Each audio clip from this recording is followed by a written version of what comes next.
Esta iglesia tiene por metodología enseñar la Biblia libro por libro, verso por verso. Siguiendo eso, en los domingos estamos estudiando ahorita en el culto el Evangelio de San Juan. Y estamos en el capítulo 1. Estamos edificándonos en el capítulo 1. Hasta este punto hemos aprendido mucho. El libro o el Evangelio de Juan es uno de los más criticados porque enseña verdades muy grandes acerca de Dios que para creerlas tendría que ser por fe. Y se nos ha dado una enseñanza un poco pesada para nuestras mentes en el momento en que se nos dice que Yeshua, el Mesías, es Elohim y que Elohim es Yeshua y que Él a la vez es hombre y es totalmente divino y es totalmente hombre. Entonces nuestras mentes a veces no alcanzan a discernir eso. Pero cuando el Espíritu Santo está en nosotros nos permite abrir el entendimiento espiritual y podemos no solo entenderlo sino vivirlo. Es por eso lo que nos motiva. También en este capítulo 1 hay una expresión maravillosa que dice que a lo suyo vino, pero ahí hay una expresión doble, dice a lo suyo vino, y cuando dice a lo suyo dice que el mundo es suyo, él vino al mundo, o sea, es suyo, y luego dice y a los suyos, es decir, a un pueblo escogido tampoco le recibieron. Pero hay algo más precioso que posteriormente nos anima, es lo que nos tiene en la congregación, es por lo que no debemos de dejar de congregarnos, es por lo que nos gozamos, porque dice, mas a todos los que les recibieron, les dio, Él les dio potestad. ¿Y qué es una potestad? Es un poder, nos dio la potestad de ser hechos hijos de Dios. Yo una vez le dije a alguien, no te metas con un hijo de Dios, y se puso a reír. Y yo no sé si tú te ríes también o te crees hijo o no de Dios. Porque si te tiembla la boca para decirlo, es porque no lo eres. Porque cada vez que nosotros queremos decirnos hijos de Dios, Satanás es astuto y te enseña todo tu inmundo y cochino pecado. Y por eso te da miedo decir que eres hijo de Dios. Y te da vergüenza. Porque da vergüenza los actos que hacemos. Pero como no es por los actos que hacemos, sino que el verso dice que a todos los que le recibieron, les dio, ¿qué dice? Potestad. No a los puros, no a los santos, sino a los que creen en su nombre. Gloria a Dios por eso. Así es que tú eres un hijo de Dios y debes de creerlo firmemente, porque mientras Satanás te engaña tu mente y no te crees un hijo de Dios, te comportas como un hijo del diablo. Bueno, pero aprendimos eso ya eso es un hecho, ya no lo dudo, es un hecho, soy un hijo de Dios. Y no por mi conducta, sino justamente por lo que este precioso evangelio nos va a enseñar. Y nos quedamos en el verso número 19. Vamos a comenzar en el verso número 19 del Evangelio de San Juan capítulo 1. Y dice ese verso 19, este es el testimonio de Juan, o de Yohanan en hebreo, de Juan.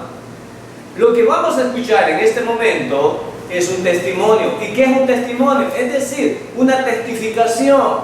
Es decir, que Yohanan o Juan es un testigo. Vamos a ver de qué es testigo él.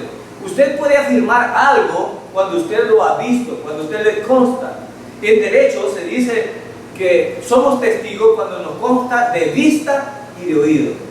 En derecho así se concibe. Si no, no es un testigo. Además agregan algo, deben de ser los testigos contestes. Es decir, que lo que digan entre ellos sea una misma cosa y no un testigo diga una cosa y diga otra.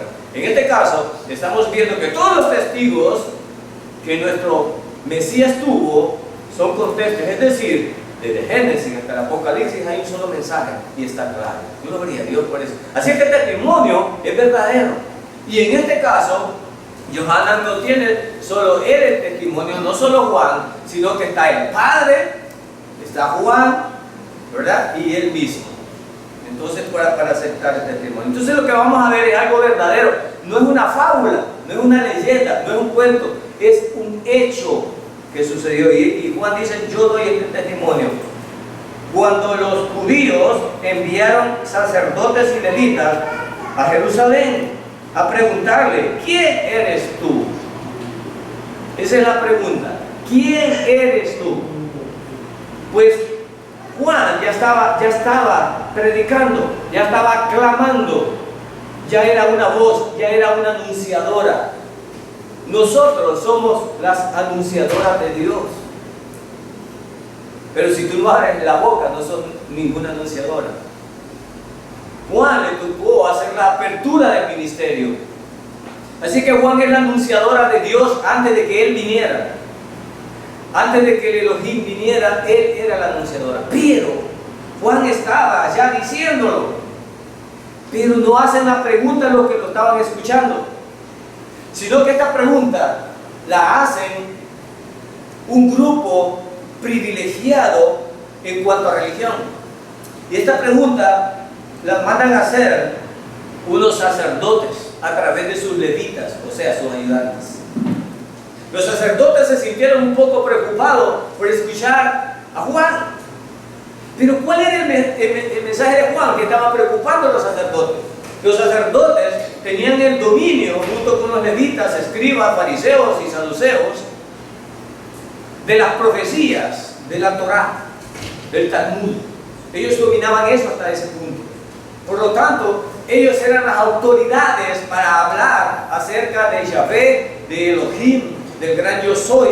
Pero ahora aparece un hombre vestido de pelos de camello, ordinario, sin educación, y no era ni de los fariseos, ni de los saduceos, ni de los escribas, ni era levita, y de pronto aparece como loco, gritando en el desierto, que era la voz de alguien que venía a bautizar no en agua, sino que en espíritu y en poder. Pero entonces estas argollas religiosas dicen: bueno, ¿y a este quién lo autorizó? ¿De dónde apareció este? ¿Por qué era preocupante esta predicación? Porque todo el pueblo de Israel estaba esperando un Mesías, y de pronto aparecían Mesías a cada rato en Israel, y estos Mesías iban y venían, eran falsos Mesías y eran falsos profetas. Entonces Israel estaba acostumbrado como a estar desechando profetas y a estar desechando Mesías. Pero de pronto hoy aparece uno nuevo. Algunos eran sin importancia, pero ahora aparece uno nuevo, Juan. Y Juan no solo viene a hablar, sino que Juan se atreve a hacer algo que no hacían los demás. Y por eso le dicen: ¿quién eres tú? Una pregunta que también le hicieron al Mesías: ¿quién eres tú? Nada más que él la contestó con otra pregunta: ¿quién crees tú que soy yo? Si a la congregación le preguntara: ¿quién cree que él es? No, tú eres, y bueno, yo, el Todopoderoso. Y si soy el Todopoderoso, ¿por qué te afliges? ¿Por qué se turba vuestro corazón? ¿Y por qué tienen miedo? Entonces están mintiendo, porque si creyeran que es el Todopoderoso, esta iglesia estuviera llenísima. Pero no creen eso. Y algunos de los que están aquí han creído eso, y eso nos hace feliz, nos hace tener paz, nos hace tener gozo, nos hace tener alegría cuando creemos. Porque el creer no solo es el hecho de saber que Él existe. Ellos sabían que tenía que venir un Mesías, pero Juan ya le andaba sirviendo. Pero estos sacerdotes mandan a unos levitas a decir: yo quizás hay que hacerle una prueba para ver quién es, porque les importaba el mensaje que andaba predicando Juan. Veamos qué contesta Juan. Verso 20. Y él confesó y no negó, confesó: yo no soy. Pero si ellos le habían preguntado solo: ¿quién eres? Pero Juan antepuso que estos venían para ver si Juan se hacía llamar Mesías. Juan dijo: bueno, estos vienen preguntando quién soy yo, si ya me conocen. ¿Para qué me preguntan? Pero me está preguntando por mi mensaje. Y como ven mi mensaje, entonces esto puede confundir que yo soy el Mesías. Pero yo no soy el Mesías. En ningún momento. Gloria a Dios por la humildad de Juan. Hoy día hay muchos predicadores que se creen más que el Mesías. Es más, hay muchos falsos profetas y apóstoles que creen tener más autoridad que el creador del mundo. Editan reglas y emiten juicios por su propio pensamiento. Juan era especial. Juan era tan especial. Bueno, no sé quién de ustedes no desearía eso, pero en la boca del Mesías se dijeron estas palabras: no hay profeta más grande que se haya levantado que Juan. ¿Y quién lo dijo? El Mesías. Pero no andaba de manga larga, no andaba de corbata. Se asustarían algunos pastores. Yo les contaba a ustedes que por andar barba, algunos pastores no me dejarían predicar en su púlpito, solo poniendo barba. Y si ven a Juan peludo como loco, porque Juan andaba como loco, con pelos de cameo, peludo y barbudo, y clamando, no lo dejan ni entrar al pueblo, creo yo, algunos santificados. Miren Satanás cómo es de astuto. Yo no sé hasta hay algunos pastores que en algunos seminarios les enseñan bueno, yo recuerdo, porque yo siempre, el Señor me cruzó desde pequeño y yo nunca me he podido alejar del Señor. Y yo ponía atención y yo conocí todos los pastores que han venido aquí. Y recuerdo que algunos decían que a un pastor, cuando cruza la pierna, no se debe de ver la suela del zapato, porque es pecado, debe ser de forma apropiada.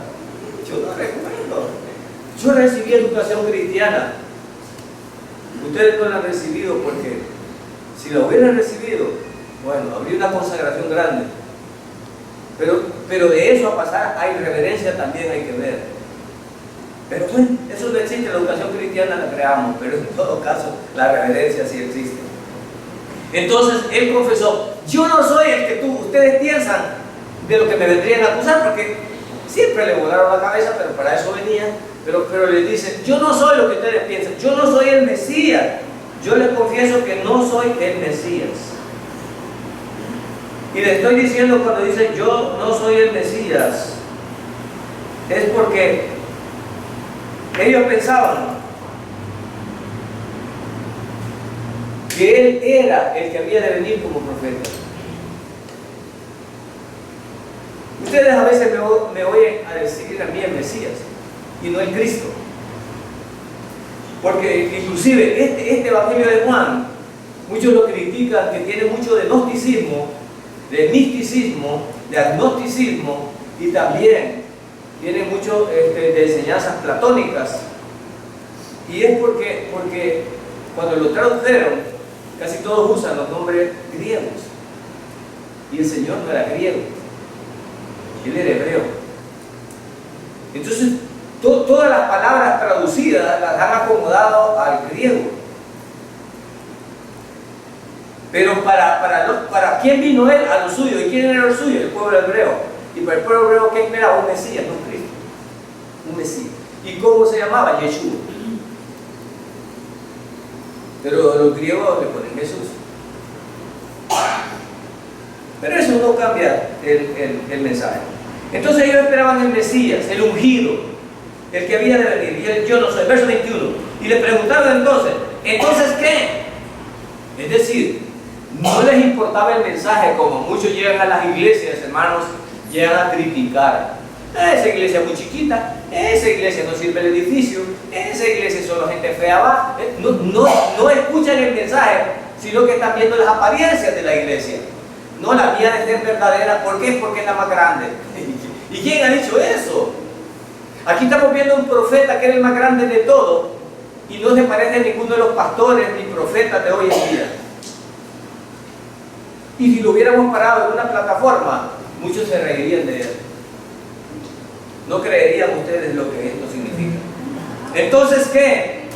Y solo tenía tres opciones que podrían, cuatro diría yo, cuatro opciones que podría hacer Juan. Cuatro opciones. Uno, un profeta. Dos, Elías. Y tres, el Mesías. Y número 4, un falso profeta. Esta era la opción que tenían. Entonces ya el Sanedrín y ya los sacerdotes, a través de los levitas, han informado qué es de estas cuatro cosas. Si es el profeta que habló Isaías, si es el Mesías, ¿verdad? Que nosotros esperamos, ¿verdad? Que podría ser, ¿verdad? Elías, el Mesías, o es un profeta o un falso profeta. Pero como siempre, ellos escondidos y mandan a alguien que por su propia boca se enrede, porque por eso juzgaban ellos después. No le dijeron a los levitas, ve a escuchar el mensaje que dice ese profeta. No, ellos estaban interesados en cómo es que otro anda predicando y no nosotros. En las congregaciones hay gente así, y es que como que anda a predicar y va viniendo y ni sabe nada. Ajá, y vos que no estás viendo porque no vas a hablar.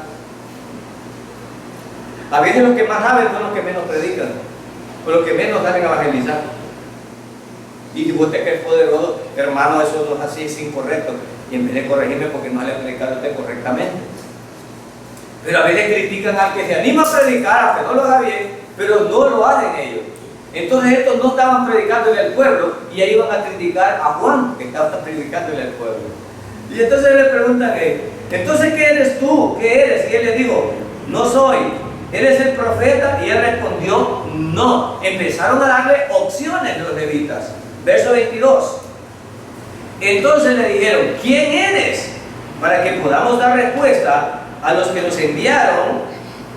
¿Qué dices de ti mismo? Oh, hoy día, qué bonito se siente cuando tú eres orgulloso. ¿Y qué dices de ti mismo? Gran campaña del hermano ungido y precioso, y hay unos rótulos a la entrada de la ciudad más importante. ¿Quién dice que eres? No estamos alumbrando el mensaje, sino al predicador. ¿No es cierto? Hasta fotos de este sujeto. ¿Ya?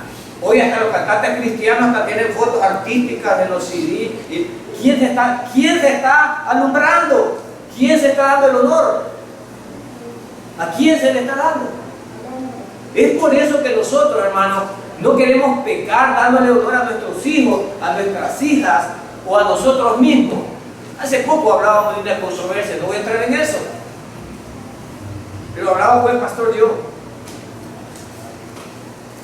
Y si realmente somos una iglesia bíblica, ¿qué celebraba la iglesia bíblica? ¿Días de la Madre? ¿Días del Padre? ¿Qué celebraba la iglesia primitiva? La Santa Cena, bautismo, comunión. No celebraba nada de eso. Acabamos de estar oyendo que no seamos como el mundo. ¿Y por qué traemos el mundo a la congregación? Juan estaba clamando la voz de alguien que iba a cambiar este punto en nosotros. Pero a veces nosotros no queremos cambiar. No, los judíos no querían oír el mensaje, querían eliminar al que estaba dando el mensaje. Y ya vamos a ver lo que Juan dice aquí. Y dice, entonces le dijeron, ¿quién eres? Para que podamos dar respuesta a los que nos enviaron. ¿Qué dices de ti mismo? 23. Él dijo, yo soy la voz del que clama en el desierto. En este punto, yo soy la voz, la anunciadora. La congregación, la iglesia salva, es la voz. ¿De quién? De nuestro Mesías, del ungido, del Dios Todopoderoso. Nosotros somos la voz, porque el mundo no puede ser la voz. El mundo tiene que escuchar, pero el mundo ya estudiamos en este capítulo 1 que no le conoció ni le recibió. Entonces la iglesia es la voz, todos nosotros somos la voz. ¿De quién? Del que quiere hablar a una humanidad. Nosotros somos la voz. Pero aquí no solo somos la voz, porque hay muchas voces mejores que la nuestra, posiblemente en internet, más bonitos que nosotros, mejores voces, mejores programas, mejores preparación. Pero Juan no estaba con saco. Juan no tenía el mejor equipo. Juan no tenía nada. Es más, ni siquiera se hospedaba en hoteles como se hospedan los pastores y los cantantes hoy.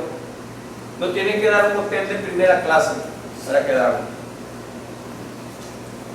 Y la comida de Juan Bueno, ni yo me la comiera, creo que ni yo me la comiera. Pero bueno, dice aquí, quedemos claro que Juan dice, yo anuncio, yo soy eso, yo solo vengo a anunciar. En ese entonces, hermano, cada vez que un rey iba a entrar a un pueblo, pasaban unos, antes que él llegara, el rey viene, para que toda la gente se pusiera en orden y se alineara para ver pasar esa personalidad. En este caso, venía un rey, el rey de reyes y el señor de señores, y había mandado a alguien a anunciar su venida. ¡Gloria a Dios! ¿A quién había mandado? A Juan. Y hoy va a venir el rey de reyes por segunda vez. ¿Y a quién ha mandado a predicar que él viene? Cabal, porque nadie predica. Así es. A nosotros, a la iglesia ha mandado. Qué bueno que se quedaron callados porque no van a predicar. Gloria, a excepción de algunos que van aquí. Gloria. Qué bueno que son honestos. No tiraron la primera piedra. Sí, ¿cuál es la voz que tiene ahora el Señor para anunciar su venida? Segunda, la iglesia. Esa es la voz que tiene. Y en Apocalipsis, en el futuro, cuando la iglesia no esté, tendrá la voz de otros dos que ya estamos viendo en Apocalipsis el día sábado. Van a haber dos que van a hacer la voz de él también. Gloria a Dios, aprende esto, hermano, porque siempre habrá gracia, siempre habrá oportunidad para la salvación, pero no si tú no hablas. Si tú no hablas, las piedras van a hablar. Y qué vergüenza es eso. Y alguno dirá, ¿y crees que la piedra echa boca y va a hablar? ¿Alguien me podrá decir eso? No, hermano. Antes se escribían en piedra. ¿En qué se escribieron los 10 mandamientos? En piedra. La gente los arqueólogos pueden desenterrar cosas donde, como vos no predicás, sea testimonio, esté escrito cómo es la salvación. Gloria a Dios. Si los 10 mandamientos fueron escritos en piedra, justamente. Por eso es que las piedras hablan. Y esas tablas y esas piedras, hermano, tienen ahorita a un montón de gente acongojada, porque a la luz de ese decálogo, ninguno de nosotros queda de pie y toda boca es cerrada. Y no podemos alcanzar salvación a través de una ley que nos declara nuestra imperfección. Segunda parte, no solo somos la voz, sino que luego dice, hay un mensaje que la voz dice y es enderezar el camino del Señor. Wow. O sea, aquí viene lo terrible de lo que estaba hablando anteriormente. El comportamiento de esta congregación, el comportamiento del cuerpo de Cristo, cuando dice enderezar, es porque tapando. Andaban mal los judíos, andaban mal los levitas, andaban mal los sacerdotes. Y viene uno vestido de pelo de camello ordinario a decir, enderezar, alíñense. Y cuando le dimos a la congregación, eso no es conforme a la voluntad de Dios, eso no está bien. ¿Ven? ¿Y qué se creen esto? ¿Y entonces qué? Estamos muertos, queremos alegría porque no hacemos nada. Enderezar. La voz venía no para que queremos más pandos, ni para que estés trayendo cosas del mundo, ni para componer lo que ya tenían. Venía a enderezar porque estaban pandos. O bueno, yo no sé, en mi Biblia eso dice. Bueno, algunos están diciendo que estoy pecando, bueno, no es Biblia, pero bueno, es que no es Biblia, pues somos tan tradicionalistas. Nos anda una Biblia de papel, una volada, no tampoco. Pero dice aquí, enderezar. ¿Qué quiere decir enderezar? Pues, ¿qué se endereza? ¿Lo que está recto? ¿Qué es lo que enderezamos? Lo que está pando. Entonces, cuando la iglesia se va a enderezar, muchos de los que están pando no les va a gustar. Muy dura es la palabra, claro. Porque señalamos la pandura de todo. Claro que sí.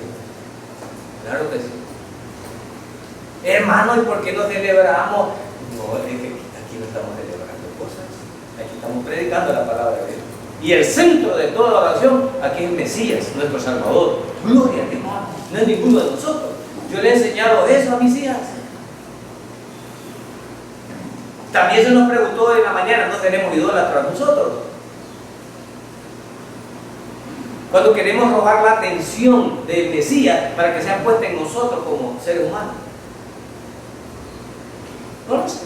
Pero él venía a enderezar lo que estaba pando. Y los mandamientos los tenían, pero los que lo estaban viviendo no lo estaban viviendo. Verso 24. Verso 24. Los que habían sido enviados eran de los fariseos. Verso 25. Y le preguntaron y dijeron entonces: ¿por qué bautizas si tú no eres el Mesías, ni Elías, ni el profeta? ¿Cuántas opciones tenía de ser? 3. Y una cuarta, un falso profeta. Entonces solo estos tres estaban autorizados a bautizar. Nosotros no tenemos autorizados a bautizar, porque los únicos que bautizaban en ese entonces eran los fariseos. ¿Y a quiénes bautizaban? Ponga mucha atención en esto. ¿A quiénes bautizaban los fariseos? Los fariseos solo bautizaban a todos los gentiles que se querían convertir al judaísmo. Repito, los únicos que bautizaban de los grupos religiosos de ese entonces eran los fariseos. ¿Y a quiénes bautizaban los fariseos? A los gentiles. ¿Y qué significaba el acto de bautismo? Purificación. Y ahora tenemos fariseos bautizando y creyendo que en el bautismo son perdonados nuestros pecados. ¿No es cierto? Tenemos fariseos bautizando que algunos creen que literalmente cuando tú te sumerges en el agua, todos los pecados quedan en el agua. Tenemos gente de ese tipo. Fariseos, hipócritas. Los pecados no andan encima de nosotros, hermano. ¿Dónde andan los pecados? Dentro de nosotros. Y ya lo dijo el maestro del maestro. No es lo que entra al hombre lo que lo contamina, sino lo que... ¿De qué sirve que te bañes 10 veces o te bautices en el Jordán? Porque hay unos ricos que tienen la osadía de irse a bautizar al Jordán y creen que porque es el Jordán donde se bautizó el Señor, serán más puros y santos que todos los demás. Hermano, yo he sido bautizado en el Jordán. Este es el verdadero bautizo. Bueno, pero él había venido a enderezar. Entonces, el punto importante es que los fariseos bautizaban a los gentiles. Pero viene Juan, ¿y a quiénes estaba bautizando? ¿A quiénes estaba bautizando Juan? A los judíos. Entonces le dicen: ¿por qué tú bautizas al pueblo santo como si fuera inmundo? Ese es el punto. ¿Por qué bautizas a los judíos, que son el pueblo de Dios, como si fueran inmundos? Si nosotros estamos bautizando a los cochinos gentiles para que se conviertan al judaísmo, para que sean santos. Y hay unas iglesias que si vos no te bautizas, también creen que eres inmundo, ¿no es cierto? Hay unas iglesias que si vos no te bautizas, eres inmundo. Es más, hay unas iglesias que pelean: ¿y en el nombre de quién te bautizan? Sí, es cierto. También, porque si no es el nombre que ellos creen, ya tenés problemas también. Así que, pregunta aquí, ve la confusión que había. Por eso él venía a enderezar que ellos estaban pensando que era el pueblo de Dios y solo por ser el pueblo de Dios, automáticamente eran santos y salvos. No, Señor, no es así. Yo vengo a enderezar eso. Y estos se arrepienten, estas serpientes que quieren huir del juicio. ¿Cómo predicaba Juan? Con cariñito, ¿verdad? Juan es amoroso. Juan es amoroso. Y entonces dice: yo estoy bautizando a los mismos judíos, pero ya no hipócritamente como ustedes, sino para que ellos se arrepientan de estarlos siguiendo a ustedes y ahora sigan al verdadero Mesías, el cual viene detrás de ti. Verso siguiente. Verso 26. Juan le respondió diciendo: yo bautizo en agua. Yo bautizo en agua. Juan le dio importancia a su bautismo, hermanos. ¿Qué tanta importancia le dio Juan a su bautismo? Mire la comparación que va a hacer Juan aquí. Yo bautizo en agua, pero entre vosotros está uno a quien no conocéis. Miren la diferencia de los bautismos. Miren la diferencia. Este bautismo mío no es tan importante. Pero detrás de mí viene alguien que ustedes no conocen. Oiga bien, que ustedes no conocen. Él quitó el pecado por ti, pero si tú no crees que Él quitó el pecado por ti y dices que te vas a salvar por ti mismo haciendo buenas obras, te tengo una mala noticia. Todas esas obras son como el cótex que se quita la mujer y se lo quiere ofrecer a Dios. Aquí con mi esposa estábamos leyendo una traducción. Inmundicia significa ese trapo que se ponían las mujeres en el pasado para la menstruación. Yo nunca he visto eso, yo no sé si usted lo ha visto, pero yo nunca he visto eso, que tan inmundo será. Pero este trapo que se ponen ahí lo andan todo el día de acuerdo al flujo que tengan y lo envuelvan y digan, esto es para Dios y se lo voy a enseñar a Dios para que me deje entrar al cielo. ¿Quién se atrevería a hacer eso? Porque la palabra de Dios dice que todas nuestras obras son como trapo de inmundicia. ¡Wow! Imagínate.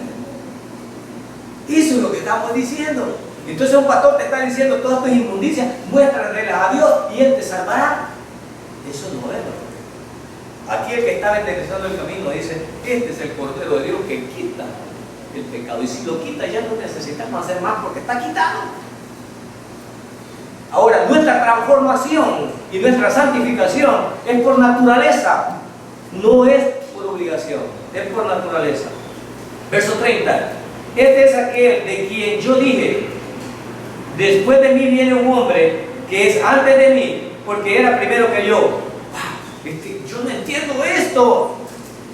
Si son primos, si Juan y Yeshua son primos, Johanan y Yeshua son primos, ¿y qué ocurre? ¿Por qué dice que es antes que él? Si Juan nació primero, Juan nació primero, eran primos y Juan nació primero.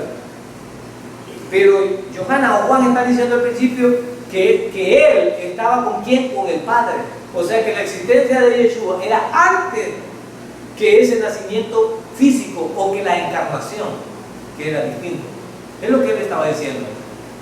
Este es Dios y es el Hijo de Dios.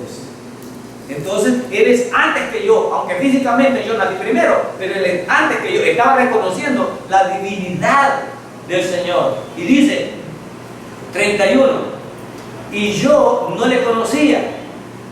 ¿Cómo que no lo conocía? Si es tu primo.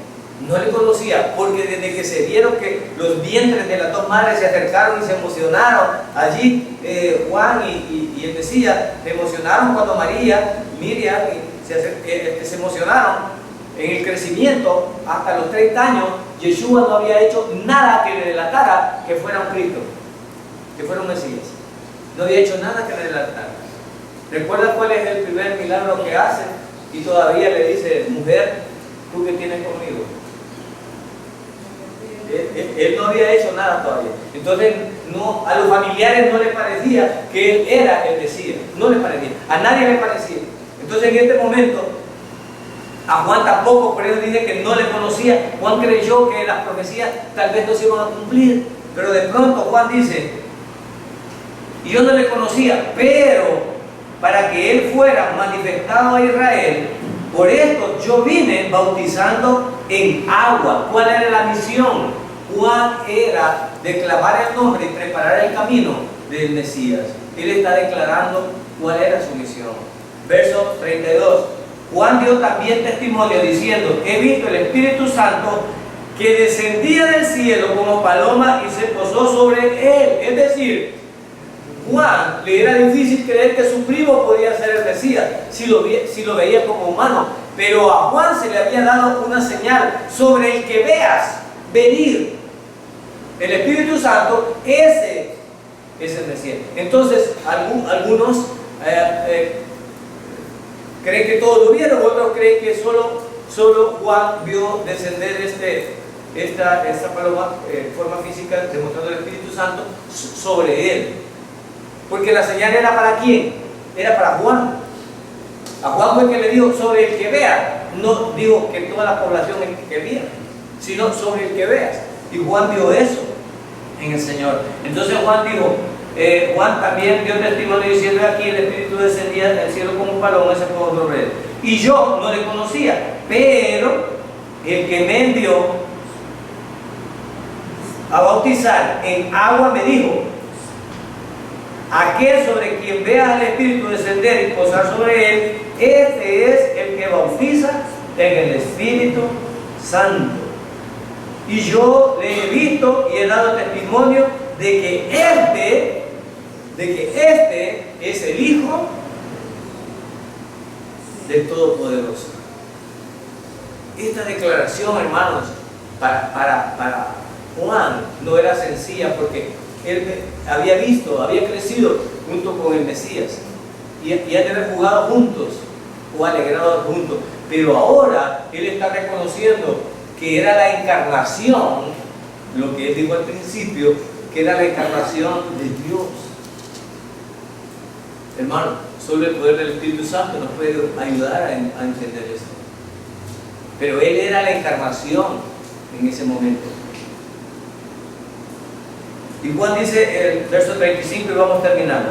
Al día siguiente Juan estaba otra vez allí con 2 de sus discípulos, y vio Jesús que pasaba y dijo: he aquí el Cordero de Dios. Y los 2 discípulos le oyeron hablar, siguieron a Jesús.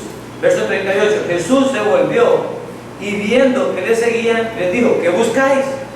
Ellos le dijeron: Rabí, que traducido quiere decir maestro, ¿dónde te hospedas? Él le dijo: venid y veréis. Entonces fueron y vieron dónde se hospedaba, y se quedaron con él aquel día, porque era como la hora 10, o sea, las 10 de la mañana. Uno de los 2, Juan, y le siguieron, uno de los 2 que oyeron a Juan y siguieron a Jesús era Andrés, hermano de Simón, Pedro. Él encontró primero a su hermano Simón y le dijo: hemos hallado al Mesías, que traducido es el Cristo o el ungido. Verso 42. Entonces lo trajo a Jesús, y Jesús mirándolo le dijo: tú eres Simón, hijo de Juan, tú serás llamado Cefas, que quiere decir Pedro. Aquí, hermanos, vemos una expresión de autoridad, y lo que me llama la atención en esta parte es que empiezan a aparecer los discípulos y empiezan a creer en el Mesías. Y el Mesías hasta este punto ha tenido un montón de títulos en este capítulo de parte de ellos. Algunos le han dicho el Cristo, otros el Mesías, otros el ungido. Pero ahora se encuentra Pedro, que no fue el primero que él llamó, pero encuentra a Pedro. Y una de las características con las que quiero terminar aquí es que Dios tiene autoridad para cambiar los nombres de las personas, y no las personas para cambiar los nombres de Dios. Casi siempre que Dios se encontraba con alguien y le iba a servir, le cambiaba el nombre. Él tiene autoridad para eso. Pero muchos de nosotros adulteramos aún la palabra cambiándole el nombre a él. Y ya un hermano leía aquí una introducción y decía: la gente tiene dioses, la palabra Dios. ¿Sabían ustedes que la palabra Dios no existe en el hebreo? No existe la palabra Dios.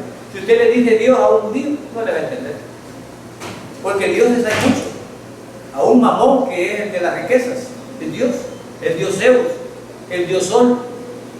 Hay un montón de dioses, pero el Mesías no es Dios, es Elohim, es decir, el Creador. Él no se iguala con ningún otro Dios miserable, ni terrenal, ni de otra clase. Él es único. Oiga bien, Él es único. No hay más. Y alguien le preguntó el nombre a Él y le dijo: ¿cuál es tu nombre? ¿Y quién voy a decir que me mata?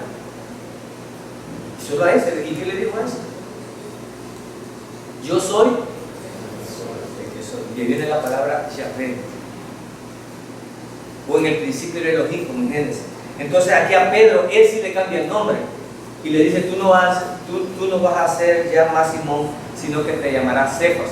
Es lo correcto en hebreo. Te llamarás Cefas, que significa piedra. Algunos dicen, esto se contradice más adelante cuando le dice que sobre ti edificaré la iglesia. No, si lees bien, en este momento, él le dice, si lea bien el verso 42, dice, tú, ¿qué dice en esta versión de ustedes? ¿Tú qué dices? Tú. Es Simón, y después ¿qué le dice?